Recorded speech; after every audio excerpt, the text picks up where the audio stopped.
السلام على الحسين. وقت امتحان آتا، حسین کی فوج کا کوئی سپاہی ٹوٹ کر یزید کے لشکر میں چلا جائے، سمجھ میں آتی ہے بات. بھوک سے ہر آدمی گھبراتا ہے، پیاس سے ہر آدمی گھبراتا ہے، قید و بند سے ہر آدمی گھبراتا ہے، گھر والوں کی توہین اور اسیری سے ہر آدمی گھبراتا، جان دینے سے ہر آدمی گھبراتا، اور اولاد کا لاشا اٹھانے کا تو تصور بوڑھا باپ کر ہی نہیں سکتا. اگر کوئی ایسا نظر آتا جو شب عاشور یا روز عاشور حسین کو چھوڑ کے یزید سے مل جاتا، پھر بھی سمجھ میں آتی ہے اس کی مجبوری. لیکن ذرا اور کو دیکھیں کتنی بڑی اصل قربانی یہ ہے. تیر و تلوار اتنا بڑا مسئلہ نہیں ہے، دنیا کی ہر دولت اس کے پاس ہے، اور کربلا سے جائے گا تو مالا مال کر دیا جائے گا. جب عمر سعد عاشور کے دن پہلا تیر چلا کے کہہ رہا، اے میرے فوج والوں، یزید کے سامنے گواہی دینا، پہلا تیر میں نے چلایا، تو تو عمر سعد سے بھی زیادہ یہ دعویٰ کرنے کا حق رکھتا. حسین تو کربلا لے کر ہی میں آیا، میں نہ ہوتا تو حسین پتہ نہیں کہاں سے کہاں چلے جاتے. ابن زیاد یا یزید کا لشکر ان کو ڈھونڈ میں لے کر آیا. اتنا انعام مل سکتا. فوج کا سردار ہے، کوفے کے با اثر خاندانوں میں شامل ہے، دنیا کی ہر دولت اس کے پاس، سب کو ٹھکرا رہا. یہاں کھانے اور پانی کی ہر نعمت موجود ہے، وہاں جا کے فاقے کرنا. نعمتوں کو چھوڑ کے فاقے کرنے جا رہا ہے، ایسے بہت کم ملے. اتنے بڑے عہدے پر فائز ہے، عہدہ چھوڑ کر قید ہونے یا شہید ہونے جا رہا. یہ ہے وہ جہاد بالنفس جو امام خمینی کی 40 حدیث کی پہلی حدیث. تیر و تلوار کا سامنا کرنا آسان ہے، وہ چھوٹا جہاد ہوتا. ان ترغیبات دنیا، یہ جو دنیا کی کشش ہوتی ہے، الناس عبید الدنیا، اور نے بتایا نہیں، تبھی آقا نے کہا تھا انت حر فی الدنیا والآخرہ. آئے حر، تیری ماں نے تیرا نام صحیح رکھا، حر کے معنی آزاد. حر کا اپوزٹ ہے عبد، غلام. آقا نے کہا لوگ دنیا کے غلام ہیں، حر نے بتایا میں نہیں ہوں ان میں، میں دنیا کو ٹھکرا کے حسین کی جانب آ رہا ہوں. حر سائلنٹ میجورٹی میں بھی جا سکتا، کوئی ایکٹیو پارٹیسپیشن بھی نہ کرتا، یا لشکر یزید میں بھی رہتا نہیں.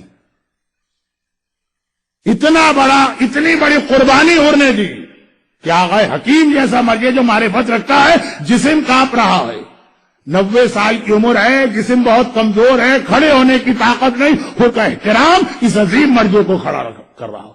حر کی عظمت کو پہچانی.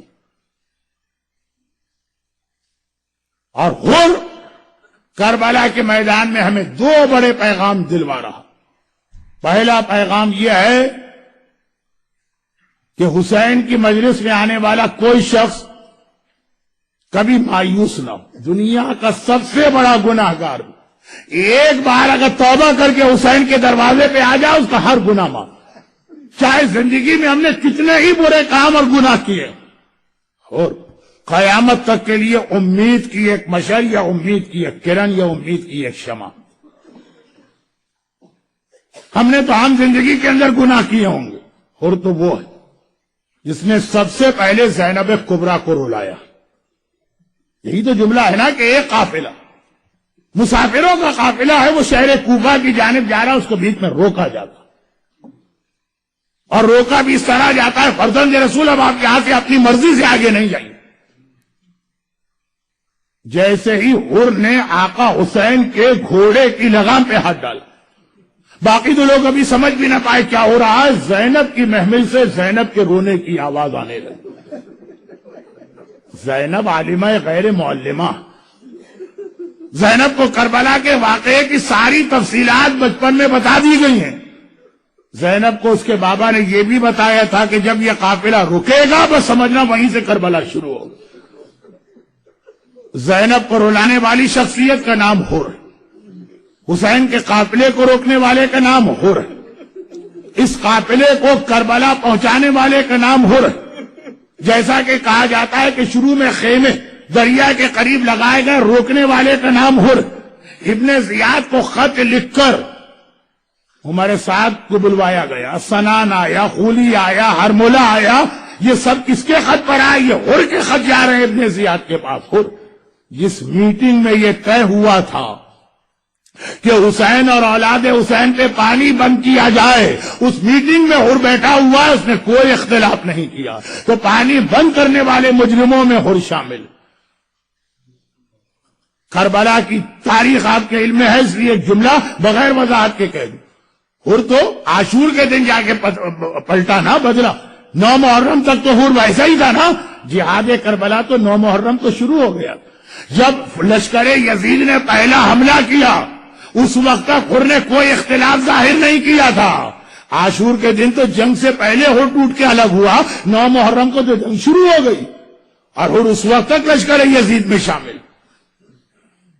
تبھی تو بعض علماء کہتے ہیں کہ ایک رات کی مہلت آقا نے اس لیے بھی مانگی کہ ابھی میرا ایک سپاہی کم ہے, انتظار کرنا ہے کہ وہ میرے پاس پہنچ جائے. تو اگر آپ کربلا کے اندر ان ظالموں کی 4 شیل بنائیے تو عاشور تک جتنے ظلم ہوئے سب میں ہر شامل. اگر ایک بار اپنی غلطی کو مانتا ہے تو کائنات کا سب سے بڑا گناہگار اس طرح سے معاف کر دیا جاتا ہے کہ آقا حکیم جیسا مرجع اس کے احترام میں کھڑے کھڑے زیارت پڑ رہا. تو ہم اور آپ تو کتنے ہی گناہ کر لیں. یہ عزاداری امام, یہ مجلس عزا ایک رحمت کا کھلا ہوا راستہ اور دروازہ ہمارے پاس ہے. وہ ہر کی طرح اپنی غلطی مانے. اور ہر نے یہ بھی بتا دی کہ زبان کے چٹخارے والا اسلام میرے پاس نہیں ہے, اس کے لیے میں ہر قربانی دینے کو تیار. وقت بہت گزر گیا, اس میں صرف 2 جملے مصائب کی اور آج کی بات ختم. عاشور کی 9 محرم کی جنگ شروع کر دی ہمارے ساتھ نے, ہر نے کوئی اختلاف نہ کیا. پوری عاشور کی رات گزری, ہر نے کوئی اختلاف نہ کیا. ہاں, فجر کی نماز کے بعد صرف اتنا آ کے کہتا ہے, اے عمر سعد کیا جنگ کے ٹل جانے کا کوئی امکان ہے؟ اور عمر سعد نے کہا کہ نہیں, کوئی امکان نہیں, آج کے دن کے لیے تو ہم تڑپ رہے ہیں, ہمیں انعام ملے. اور یہ سننا تھا کہ ایک مرتبہ ہو اپنے خیمے میں آتا ہے. واقعات آپ کے سنے ہیں تو میں بہت ہی مختصر صرف 2 جملے مسائل. اور ایک بار اپنے ساتھی سے کہا کہ اب میں جا رہا ہوں حسین کے پاس. ساتھی نے کہا بے وقوف بن رہے, اب جا رہے ہیں, یہاں سے بھی دھکارے جاؤ گے ہمارے ساتھ اور حسین بھی تمہیں قبول نہیں کریں گے. تم جیسے خطا کار اور گناہ گار کو کون قبول کرے گا؟ وہاں بھی قبول نہ کیا جائے گا, یہاں سے بھی نکل جاؤ گے. کہا کہ نہیں, میں ایسے کے دروازے پہ جا رہا ہوں کہ مجھے یقین کامل ہے کہ سب مجھے رد کر سکتے ہیں, وہ دروازہ میرے لیے کبھی بند نہ ہوگا. ہر کے دوست نے یقین کے ساتھ کہا کہ تمہارا خیال غلط, جاؤ جا کے دیکھو کس طرح سے تمہیں وہاں سزا ملتی ہے. اور ہر پوری حسین کی رحمت پر بھروسہ کرتے ہوئے چلا. اب دیکھیں دونوں فوجیں کھڑی ہیں, درمیان میں کھلا میدان. ایک بار آقا حسین کی فوج نے ایک عجیب منظر دیکھا کہ ہر اپنے بیٹے اور غلام کو لے کے چلا آیا, گھوڑے دوڑاتا مارا. بھئی یہ منظر دیکھا, ہر کو سب پہچانتے. ایک بار حبیب ابن مظاہر نے آواز دی, آیا صاحب امام, بنی ہاشم کے شہزادوں کو اپنے گھیرے میں لے لو, ایسا نہ ہو کہ آنے والا اچانک حملہ کر دے, ہم زندہ رہیں اور ان کو کوئی نقصان پہنچ جائے. اور عباس علمدار نے آواز دی, اے جوانان بنی ہاشم, آقا حسین کو اپنے گھیرے میں لے لو, ایسا نہ ہو کہ آنے والا کوئی نقصان پہنچائے. اے حبیب ابن مظاہر, کتنا خیال ہے تمہیں بنی ہاشم کے شہزادوں کا, مگر تھوڑی دیر گزرے گی, کسی کے کلیجے میں برچھی کا پھل اترے گا, کسی کا بدن گھول اور تلے ٹکڑے ٹکڑے ہوگا, کسی کے گلے میں 3 بھال کا تیر بے وست ہوگا. اور اے بنی ہاشم کے شہزادوں, کتنا خیال ہے آقا حسین کا, اور تھوڑی دیر گزرے گی, آقا تمہیں کو مخاطب کر کے کہیں گے, حل من ناصر ینصرنا, ارے ہے کوئی میری مدد کرنے والا جو مدد کو آئے. مگر ہر گھوڑا دوڑاتا دوڑاتا قریب نہ آیا, ایک ڈسٹینس پہ جا کے گھوڑا روکا, پہلے اپنی سواری سے اترا, اس کے بعد اور کچھ تو تھا نہیں, جیب سے رومال نکال کے اپنے ہاتھوں کو باندھا اور وہیں رک کے آواز دیتا ہے, اے رحمت للعالمین کے بیٹے, کیا کائنات کا سب سے بڑا گناہگار تیری بارگاہ میں آ سکتا؟ بھائی اتنا سننا ہے. حسین نے آواز دی عباس اپنی فوج کو روکو، حبیب ابن مظاہر اپنے ساتھیوں کو روکو، میرا مہمان آ رہا ہے، اپنے مہمان کے استقبال کے لیے میں جا رہا ہوں۔ آقا حسین کسی کو بھیجا نہیں کہ لے کر آؤ، آقا خود چلے ہر کے قریب پہنچے، اور ہر اتنا بے چین تھا کہ آقا کے گھوڑے سے اترنے کا انتظار بھی نہ کیا۔ حسین کا پاؤں اپنی رکاب گھوڑے کی رکاب میں ہے، وہیں پہ حسین کے پیر پہ اپنا سر رکھ دیا۔ اخطأت یبن رسول اللہ، فرزند رسول میں نے خطا کی، فرزند رسول میں نے گناہ کیا، تجھے تیری ماں فاطمہ زہرا کا واسطہ میری اس خطا اور گناہ کو معاف کر دے۔ حسین گھوڑے سے اتر کے ہر کو گلے سے لگاتے اور کہتے اے ہر یہ کیا کہہ رہا، انت اخی فی الدنیا والآخرہ، ارے تو میرا بھائی ہے، دنیا میں بھی میرا بھائی ہے، آخرت میں بھی میرا بھائی ہے۔ میرے ایک استاد ایک جملہ مصائب میں پڑھتے کہ یہ جملہ سنا، سارا لشکر حسین اپنی سواریوں سے اتر آیا، ارے حسین کا بھائی زمین پہ پیدل کھڑا ہو اور ہم سواری پہ بیٹھے رہے، بڑا شاندار استقبال ہوا۔ لیکن اس کے بعد حسین نے دو جملے کہے، پہلا جملہ تو ٹھیک، دوسرا جملہ ہر کو تڑپا گیا۔ حسین نے کہا ہر آج میں بہت خوش ہوں، آج میں بہت خوش ہوں، تو باطل کو چھوڑ کے حق پہ آ گیا، ظلمت کو چھوڑ کے نور پہ آ گیا، جہنم کو چھوڑ کے جنت پہ آ گیا، لیکن ہر میں تجھ سے شرمندہ بھی ہوں۔ ارے میرا آقا ہر سے کہہ رہا میں تجھ سے شرمندہ بھی ہوں۔ اور شرمندہ کس بات پر؟ جب تو میرا دشمن بن کے راستے میں آیا تھا تو اتنا پانی پلایا تھا کہ تیرے گھوڑوں تک نے پانی سے منہ کو ہٹا لیا، آج میرا بھائی اور مہمان بن کے آیا ہے، اور حسین تیری خدمت میں پانی کا ایک جام بھی پیش نہیں کر سکتا، اور تیرا آقا تجھ سے بڑا شرمندہ ہے۔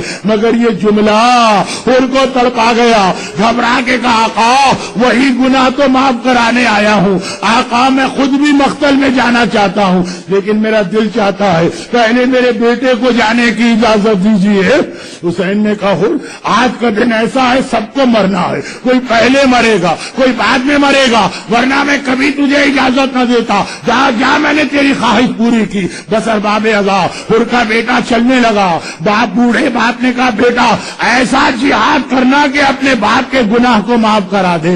ہر کے بیٹے کا جہاد شروع ہوا، تھوڑی دیر گزری، ہر کا بیٹا گھوڑے سے زمین کربلا پہ گرا اور پلٹ کے آواز دی یا ابتا ادرکنی، بابا ذرا میری مدد کو آئیے۔ بس یہ جملہ سننا ہر تڑپ گیا، ہر بے چین ہو گیا، اپنی جگہ سے کھڑا ہو گیا۔ حسین نے کہا ہر کیا بات ہے؟ کہا آقا میرا جوان بیٹا مجھے پکار رہا ہے، بھائی اتنی اجازت دیجیے اپنے بیٹے کے قریب چلا جاؤں۔ حسین نے دو بڑے عجیب جملے کہے، پہلا جملہ یہ کہا اور تم زحمت نہ کرو، تم یہیں بیٹھو، تم میرے مہمان ہو، تمہارے بیٹے کو میں لے کے آؤں گا، اور دوسرا جملہ اسی پہ آج کے مصائب ختم۔ دوسرا جملہ ہو سنو، ایک بات یاد رکھو، تم بوڑھے باپ ہو، وہ جوان بیٹا ہے، بوڑھے باپ کبھی جوان بیٹے کے سراہنے نہیں جاتے ہیں، بوڑھے باپ جوان بیٹے کا لاشا نہیں اٹھاتے ہیں، تم بیٹھو لاشا اٹھا کے میں لاؤں گا۔ آخری جملہ آپ سے نہیں کہنا، آقا حسین سے ہاتھ جوڑ کے کہنا آقا اگر ہر کا جوان بیٹا مارا جائے تو یہ کہا جائے بوڑھے باپ جوان کا لاشا نہیں اٹھاتے، اور جب علی اکبر گھوڑے سے زمین کربلا پہ گرا، ہائے یہ بوڑھا باپ کس السلام على الحسين